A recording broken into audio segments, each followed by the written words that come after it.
और इस वक्त बड़ी खबर आ रही है, सीधे आपको लेकर चलते हैं वॉर रूम अपनी सहयोगी प्रीति के पास। जी रोमाना, और बड़ी खबर इस वक्त वॉर रूम से हम लोगों को बता दें, जम्मू कश्मीर में कुल 120 से ज्यादा आतंकी सक्रिय है। ये खबर आ रही है, बहुत बड़ी खबर है। जम्मू कश्मीर में कुल 120 से ज्यादा आतंकी सक्रिय है, ऐसा बताया गया है। इनमें से 110 से ज्यादा पाकिस्तानी आतंकवादी सक्रिय है, ये भी कहा जा रहा है। तकरीबन 75 आतंकी कश्मीर में एक्टिव है, तकरीबन 50 आतंकवादी जम्मू के इलाके में एक्टिव है, और जगह जगह हमारे जो सेना के जवान है वो सर्च ऑपरेशन चला रहे हैं। अभी थोड़ी देर पहले हमने आपको बड़ी खबर दी थी कि बांदीपोरा में जो सेना है और जो आतंकवादी है उनके बीच मुठभेड़ की खबर आई, और 2 जो सेना के जवान है वो घायल भी हुए हैं। ऐसे में हमारी सेना की तरफ से लगातार ये कोशिश है कि पाताल में भी छिपे आतंकवादियों को ढूंढ कर निकाला जाए। रोमाना,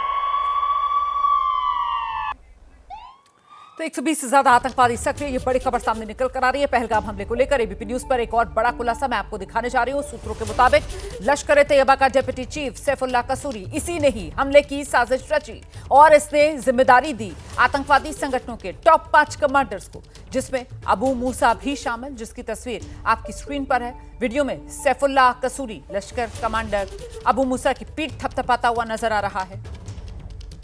ये तस्वीर पहलगाम हमले से फौरन पहले की है।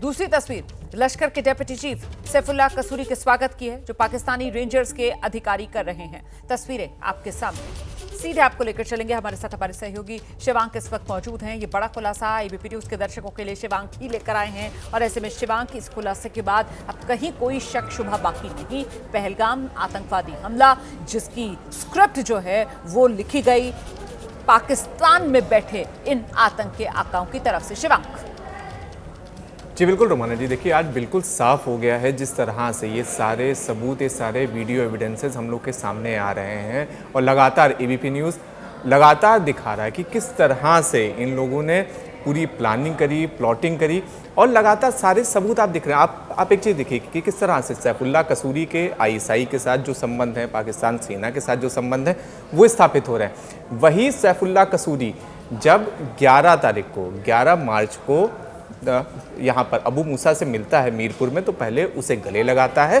फिर उसके बाद पीठ थपथपाता है।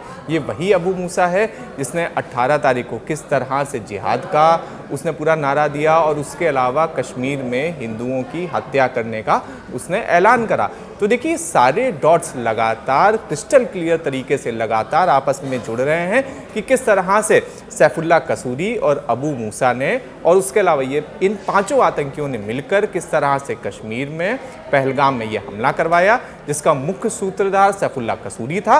और सूत्रों की माने तो सैफुल्लाह कसूरी ने, देखिए ये जो सारी प्लानिंग और ये जो सारी एग्जीक्यूशन करी है, ये बिना आईएसआई और पाकिस्तानी सेना की मदद के नहीं किया होगा, क्योंकि हम सभी लोगों को वो बयान याद करना चाहिए कि किस तरह से पाकिस्तान आर्मी के चीफ ने जो बयान दिया था, कि किस तरह से उन्होंने भड़काऊ बयान दिया था हिंदुओं के खिलाफ। तो ये सारी चीज़ों को जब हम लोग एक साथ देखते हैं तो ये सारे डॉट्स यही कनेक्ट होते हैं कि किस तरह से सैफुल्लाह कसूरी ने 5 हिजबुल कमांडर से ये हमला करवाया, और जिसमें कहीं ना कहीं पाकिस्तान की सेना और आईएसआई जरूर इन्वॉल्व थी। जी बिल्कुल, तो कड़ियां सारी जुड़ती हुई नजर आ रही हैं, तस्वीर मुकम्मल तौर पर साफ होती हुई नजर आ रही है। और अब एक के बाद एक बयान मैं आपको सुनाऊंगी। 18 अप्रैल की तारीख थी, रावलकोट जगह थी जहां जलसा हो रहा था, और उसी में लश्कर-ए-तैयबा का कमांडर अबू मूसा शामिल था।